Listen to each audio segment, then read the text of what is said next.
ચોખાને પલાળ્યા વગર કાંઈ પણ ઝંઝટ વગર સહેલી રીતે બનાવશું એકદમ જાળીદાર અને ક્રિસ્પી ઢોસા. તો આજે અમે 20 વ્યક્તિ માટે ઢોસા બનાવવાના છીએ. તો અહીંયા હું એ રીતનું માપ લઈશ. તમે તમારા ઘરમાં મેમ્બર હોય એ પ્રમાણે દાળ ને ચોખા લઈ શકો છો. અહીંયા આપણે 1.5 વાટકી જેટલી અડદની દાળ લીધી છે.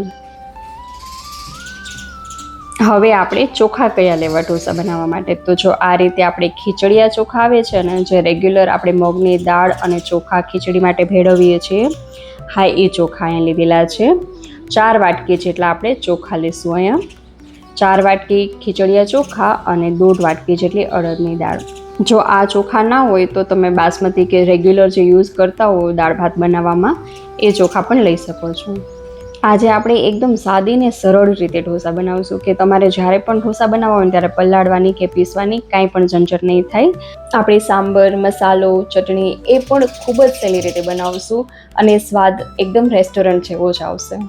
મસાલા ઢોસાની આપણે પૂરી રેસીપી યાદ શેર કરશું. હવે અહીંયા મેથીના દાણા, થોડાક મુઠ્ઠી એક મેથીના દાણા આપણે મિક્સ કરી દઈશું, જેનાથી ઢોસામાં જાળી બહુ સરસ પડશે.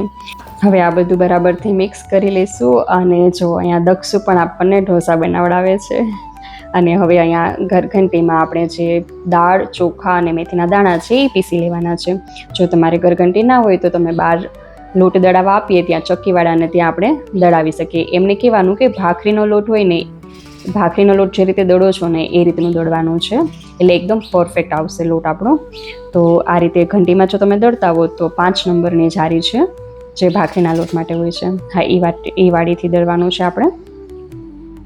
તો જો અહીંયા આપણો લોટ દળાઈને તૈયાર થઈ ગયો છે. હવે આપણે આ લોટને કોઈ પણ ડબ્બામાં ભરીને રાખી દઈએ. પછી મહિના, 2 મહિના કે પછી 6 મહિના સુધી આ લોટમાં કાંઈ જ નથી થતું.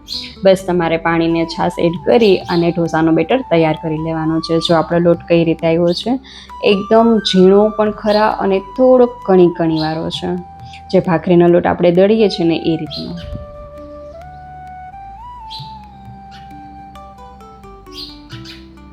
જો આ પ્રોસેસથી આપણે ચોખા પલાળવાની કે પછી મિક્સીમાં પીસવાની એ રીતની કાંઈ ઝંઝટ નહીં કરવી પડે. તમે અહીંયા ડબ્બો ભરીને રાખી દેશો, જ્યારે બી બનાવવા હોય ત્યારે તમે તેમાં થોડું પાણી મિક્સ કરી અને એનું બેટર બનાવી લેવાનું.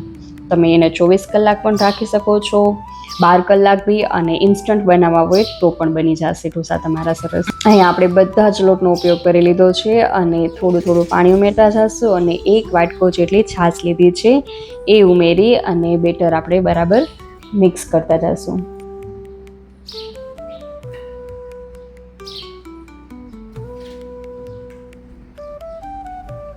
આને ગમે તેટલું મિક્સ કરીશ ને તો આમાં ગાંઠા તો પડવાના જ છે, એટલે આને તમે ગાંઠાની કાંઈ પણ ચિંતા ના કરો. બસ ખાલી બરાબરથી પાણી જોઈ એટલું આપણે મિક્સ કરી અને કન્સિસ્ટન્સી આ પ્રમાણે રાખવાની છે અને આપણે તેને રહેવા દઈશું.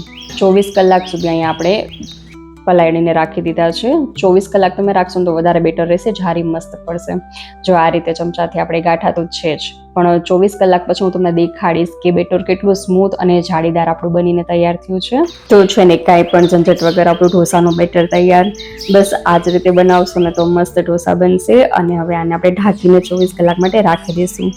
હવે અહીંયા આપણે દાળ માટે 1.5 વાટકી જેટલી તુવેર દાળ લેશું. રસોઈ બનાવતી વખતે પણ થોડીક ટીપ એન્ડ ટ્રીક યુઝ કરો ને તો ફટાફટથી રસોઈ બની જાય. જો અહીંયા આપણે સૌથી પહેલાં દાળ બાફવા નાખી દેવાની છે. જે આગલા દિવસે ઢોસાનું બેટર પલાળી દીધું છે. તમારે ઢોસા ફટાફટ બનાવવા હોય તો તમે 1 કલાક પહેલાં પણ પલાળીને રાખી શકો છો. એ પલાળી અને પછી આપણે અહીંયા દાળ મૂકી દેવાની બાફવા. તો આપણે અહીંયા 1.5 વાટકી દાળમાં 3 લોટા જેટલું પાણી ઉમેરશું. હવે અહીંયા જો આપણે પ્રોસેસ એક પછી એક પ્રોસેસથી કામ કરશું ને તો ફટાફટથી કામ થશે. તો આપણે અહીંયા દાળમાં હળદર અને મીઠું ઉમેરીને દાળ બાફવા મૂકશું, એટલે એનો કલર બહુ જ સરસ આવશે. હવે આપણે ઢાંકણ ઢાંકી અને દાળમાં 5 થી 6 સીટી ધીમા તાપે કરી લેશું. હવે અહીંયા અમે 2 કિલો જેટલા બટેકા છાલ કાઢી અને આપણે જે બટેકાનું શાક બનાવીએ છીએ એ રીતનું સમારીને બાફી લઈશું. આનાથી શું થશે, આપણે સીટી પણ ઓછી પાડવી પડશે અને છાલ ઉતારતી વખતે આપણા હાથ જે બળી જાય છે અને ઠંડા કરવા પડે છે એ બધી ઝંઝટ નહીં કરવી પડે. એટલે આ રીતે છાલ કાઢીને સમારીને આપણે 2 સીટી પાડી દઈશું એટલે બટેકા આપણા સરસ બફાઈ જશે. હવે ચેક કરી લઈશું કે આપણી દાળ બની ગઈ છે કે નહીં. તો જો અહીંયા આપણે દાળ બફાઈ ગઈ છે, સરસ એક રસ થઈ ગઈ છે. તો હવે આને આપણે એક વાસણમાં કાઢી લઈશું અને આ જ કુકરમાં પાછું આપણે બટેકા બાફવા નાખશું. જો હવે આપણે આમાં દાળમાં બ્લેન્ડર કે ઝેણી કાંઈ પણ નથી ફેરવવાનું, એમને જ આપણે આમાં પાણી થોડુંક એડ કરી અને વઘાર કરી દઈશું. પછી હવે આને આપણે સાઈડમાં રાખી અને જે કુકરમાં દાળ બાફી હતી એમાં જ પાણી ઉમેરી થોડુંક મીઠું નાખી અને અડધું લીંબુ ઉમેરશું. આનાથી શું થશે, આપણું કુકર કાળું નહીં પડે. નહીંતર આપણે કોઈ પણ વસ્તુ ચણા બટેકા બાફીએ તો કુકર કાળું થઈ જાય છે. તો આપણે અહીંયા બટેકા બાફવા નાખશું તો કુકર આપણું કાળું નહીં થાય.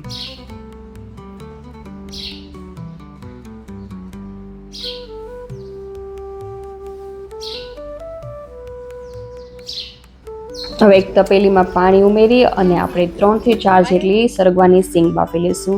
આપણે અહીંયા અલગથી કેમ બાફશું કે દાળમાં ન નાખ્યો સરગવો, કેમ કે એમાં દાળમાં એનું જે અંદરનું પલ્પ હોય છે ને એ મિક્સ થઈ જાય છે. તો સરગવાની ખાલી છોતલા જ રહે છે. તો આ રીતે જો બાફશું ને આપણે તો દાળમાં આપણે સરગવાની સિંગ ખાવાની મજા આવે છે. તો આ રીતે અમે અલગ જ બાફીએ છીએ. તો મીઠું નાખીને આપણે 10 મિનિટ જેવું બાફી લઈશું સરગવું.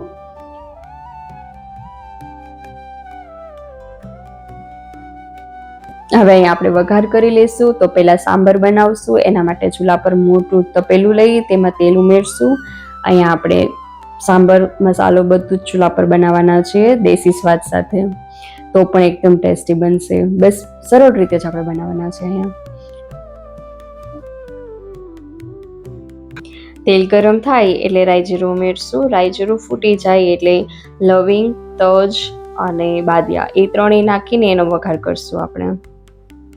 અને તેલમાં જ આપણે 1 ચમચી જેટલું સાંભાર, હળદર અને હિંગ ઉમેરશું. સાંભારને આપણે તેલમાં નાખવાથી એનો સ્વાદ બહુ જ સરસ આવે છે. હવે મસાલા બળી ન જાય એટલે ફટાફટથી આપણે જે સાંભારનું શાકભાજી સમારેલું હતું એ થોડુંક ઉમેર્યું છે. ને પછી એક ઝીણી ડુંગળી આપણે અહીંયા ઝીણી કટ કરેલી એડ કરશું. ડુંગળીને થોડી વાર 1 મિનિટ જેવું આપણે પકાવી અને પછી સાંભાર માટે શાકભાજી 250 ગ્રામ જેટલી ફ્લાવર કોબી, 3 રીંગણ રીંગણની છાલ કાઢીને જ હંમેશા ઉપયોગમાં લેવાના, અને 1 બટેકું ઝીણું અને 2 ઝીણા મરચાં કટિંગ કરેલા. આ બધું શાકભાજી કટ કરી અને આપણે દાળનો પહેલાં વઘાર કરશું. અહીંયા તમે દૂધી પણ ઝીણી કટ કરી નાખી શકો. મેં અહીંયા દૂધી નથી એડ કરેલી, તો પણ સાંભાર સરસ જ બનશે. એક વખત ખાલી અમારી રીતે ટ્રાય કરી જોજો. હવે અહીંયા આપણે શાકભાજીના સ્વાદ મુજબ મીઠું એડ કરશું. અહીંયા આપણે દાળ બાફવામાં તો મીઠું નાખેલું હતું, એટલે આપણે અહીંયા શાકમાં જેટલું જોઈએ ને એટલું જ મીઠું એડ કરવાનું છે. અને ઢાંકીને આને આપણે 5 મિનિટ જેવું પકાવી લઈશું. પછી અધકચડું પાકી જાય એટલે આપણે 3-4 ટમેટા કટ કરેલા એડ કરશું. અને હવે અહીંયા શાકભાજી પકાવવા માટે આપણે જે દાળ છે એનું ઉપરનું જે પાણી હોય એ પાણીનો ચમચો ભરી અને થોડુંક મિક્સ કરી દેવાનું અને શાકભાજી પકવતું જવાનું. આ પ્રોસેસ લગભગ 3 થી 4 ચમચા જેટલું દાળનું પાણી જોઈ જશે અને આપણે થોડું પાણી ઉમેરતા જશું અને શાકભાજી બધું પકાવતા જશું. એનાથી ટેસ્ટ પણ સારો આવશે અને શાકભાજી એકદમ મેશી થઈ જશે અને ફટાફટથી બધું પાકી જશે. ગરમ દાળનું પાણી આવે એટલે એનો ટેસ્ટ બી મસ્ત આવશે અને પાકી પણ ફટાફટથી જશે. હવે અહીંયા ધાણા જીરું ઉમેરશું. 3 ચમચી જેટલું ધાણા જીરું હશે અને લાલ મરચું ઉમેરશું. અહીંયા નાના બાળકો વધારે છે એટલે સાંભાર તીખું ઓછું બનાવ્યું છે. તમે લાલ મરચું તમારા સ્વાદ મુજબ નાખી શકો છો. અને બધું બરાબરથી મિક્સ કરીને 2 મિનિટ જેવું હજી આપણે શાકભાજીને મસાલા પકાવી લઈશું.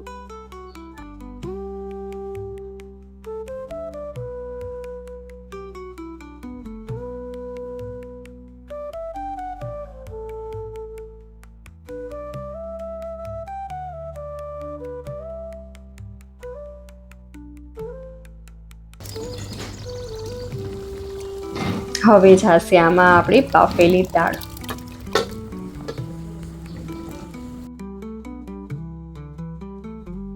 જો લાગે છે ને એકદમ રેસ્ટોરન્ટ સાંભાર જેવું જ. હવે આમાં ટેસ્ટમાં વધારો કરવા માટે જો કે સ્પેશિયલી જોઈએ જ સાંભાર મસાલો. સાંભાર મસાલા વગર સાંભારમાં ટેસ્ટ નહીં આવે. તો અહીંયા આપણે 2 પેકેટ જેવું સાંભાર મસાલો એડ કર્યું છે અને સાંભાર મસાલો નાખી અને 2 મિનિટ જેવું આપણે ઉકાળી લઈશું દાળને. પછી કોથમીરના પાન સ્પ્રિંકલ કરી અને તૈયાર છે આપણું સાંભાર. કેવું લાગ્યું તમને એ કમેન્ટ સેક્શનમાં લખીને જરૂર કહેજો. અને લાગે છે ને એકદમ રેસ્ટોરન્ટ સ્ટાઇલ, બહુ જ ટેસ્ટી બનેલું છે. હવે એનો બટેકાનો મસાલો બનાવી લઈશું આપણે. એના માટે એક કડાઈમાં તેલ ઉમેરશું. તેલ ગરમ થાય એટલે રાઈ જીરું એડ કરશું. રાઈ જીરુંને બરાબર ફૂટી જાય ત્યાં સુધી રાહ જોવાની છે, એકદમ થોડાક બ્રાઉન થઈ જાય ને ત્યાં સુધી.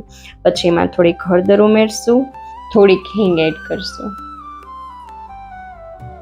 અને અહીંયા આપણે 2 કિલો બટેકા લીધા છે ને, તો 1 કિલો જેટલી ડુંગળી લાંબી સ્લાઇસમાં કટ કરી લીધી છે. તમે અહીંયા ડુંગળી તમને ભાવે એ પ્રમાણે નાખી શકો છો, પણ આપણે હંમેશા બટેકાથી અડધી ડુંગળી નાખીએ ને તો શાક સરસ બને છે, એનો મસાલો ટેસ્ટી બને છે. હવે ડુંગળીને આપણે થોડીક વાર માટે પકાવી થોડીક બ્રાઉન થાય એટલે એમાં મીઠું ઉમેરશું. અહીંયા બટેકા બાફવામાં પણ આપણે મીઠું એડ કર્યું હતું, એટલે ધ્યાનથી મીઠું નાખવાનું છે. અને ડુંગળી ખૂબ જ સરસ પકાવવાની છે, નરમ થાય ને ત્યાં સુધી, એકદમ લાલ ને નરમ થાય ને એટલે એનો ટેસ્ટ સરસ આવશે. હવે થોડુંક ધાણા જીરું ઉમેરશું અને મિક્સ કરશું. હવે અહીંયા બાફેલા બટેકા નાખી અને બરાબરથી મિક્સ કરી લઈશું ડુંગળી ને બટેકા.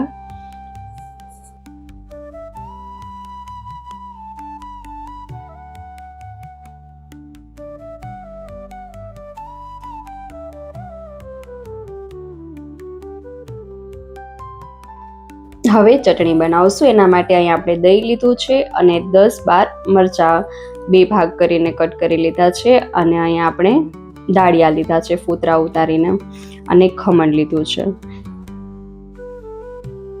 અને 2 ચમચા જેટલી છાશ ઉમેરશું. છાશ અહીંયા તમે જ્યારે ચટણી પીસો ત્યારે જરૂર પડે તો એડ કરવાની, અને મિક્સીમાં બધું પીસી લેશું. અને હવે ચટણીનો વઘાર કરવા માટે 2 પાવડા તેલ ઉમેરશું. અને જો આ આપણી ચટણી તૈયાર કરેલી છે, નાળિયેરની ચટણી જે હોય છે ઢોસામાં, હાઈ ટેક્સચર જો આ રીતનું આપણે રાખવાનું છે. હવે અહીંયા આપણું તેલ ગરમ થઈ ગયું છે એટલે એમાં રાઈ જીરું ઉમેરશું, થોડીક હિંગ, હળદર અને લીમડો ઉમેરશું. અને અહીંયા આપણી પીસેલી ચટણી છે એ બી આપણે આમાં ઉમેરી દઈશું અને મિક્સ કરી લઈશું. 1 મિનિટ જેવું આપણે આને પકાવશું ગેસ પર. અને તૈયાર છે આપણી ચટણી, મસાલો અને સાંભર. તો કેવી લાગે તમને? સાદી અને સરળ રીત લાગી કે નહીં એ કમેન્ટ સેક્શનમાં લખીને જરૂર કહેજો. અને હવે આપણે અહીંયા ઢોસાનું બેટર જોશું. જો કેટલું મસ્ત જાળીદાર બેટર બની ગયું છે આપણું. આપણે આને 24 કલાક જેવું પલાળીને રાખેલું છે. અને તમે ઇન્સ્ટન્ટ યુઝ પણ કરી શકો. જો સાંજે બનાવવા છે, સવારે યાદ આવ્યું તો સવારે આપણે લોટ લઈ પાણી એડ કરી અને બેટર બનાવી શકો, તો સાંજે મસ્ત બોળો આવી જશે. જો કેટલા જાળીદાર, આપણું બેટર જ જાળીદાર છે તો ઢોસા તો મસ્ત બનશે જ. આ રીતના આપણે એની કન્સિસ્ટન્સી રાખવાની છે. એકદમ જાડું બી નથી ને પાતળું પણ નથી.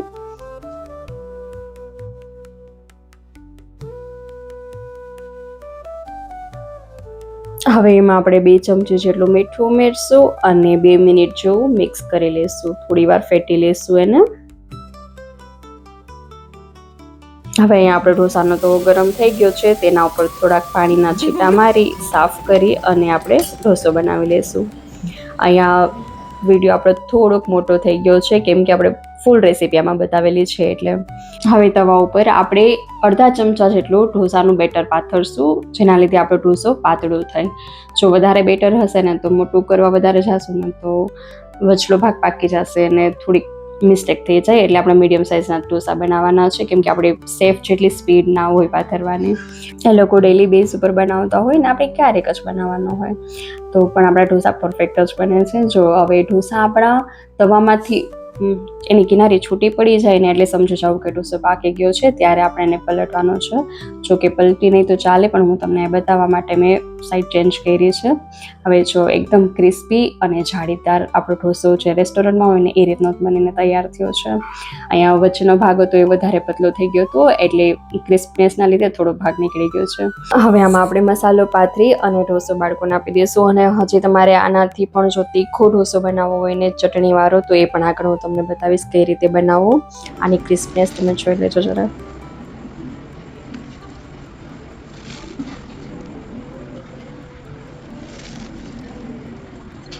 છે ને એકદમ ક્રિસ્પી ઢોસા. હવે આપણે અહીંયા જે ઢોસા બનાવીએ છીએ એ જ રીતે ઢોસાનું બેટર પાથરી થોડું પાકી જાય એટલે એમાં થોડુંક તેલ પાથરી અને પછી લાલ મરચું ઉપરથી ભભરાવી અને પછી એમાં મસાલો એડ કરશું. એનાથી આપણા ઢોસા થોડાક તીખા બનશે. જો કોઈને વધારે તીખું જોતું હોય તો તમે આ રીતે ઢોસા બનાવી શકો છો.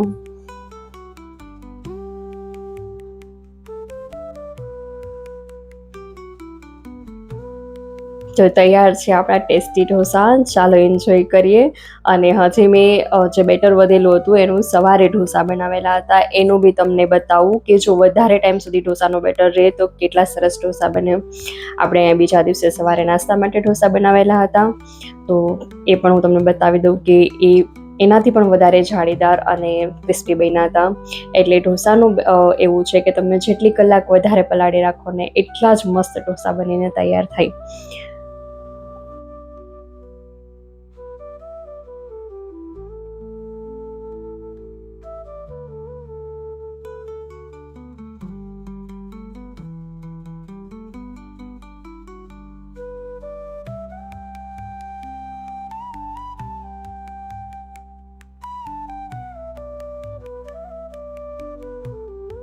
તો તમને કેવી લાગી ઢોસાની રેસીપી એ કમેન્ટ સેક્શનમાં લખીને જરૂર કહેજો. અને જો થોડી પણ હેલ્પફુલ લાગી હોય ને મારી રેસીપી, તો તમે ચેનલને સબસ્ક્રાઇબ કરવાનું ના ભૂલતા. અને જો વિડીયો ગમ્યો હોય તો લાઈક કરજો અને વધારે ને વધારે શેર કરજો. આગળ મળશું નવા વિડીયોમાં નવી રેસીપી સાથે. ત્યાં સુધી આવજો. Bye bye, take care.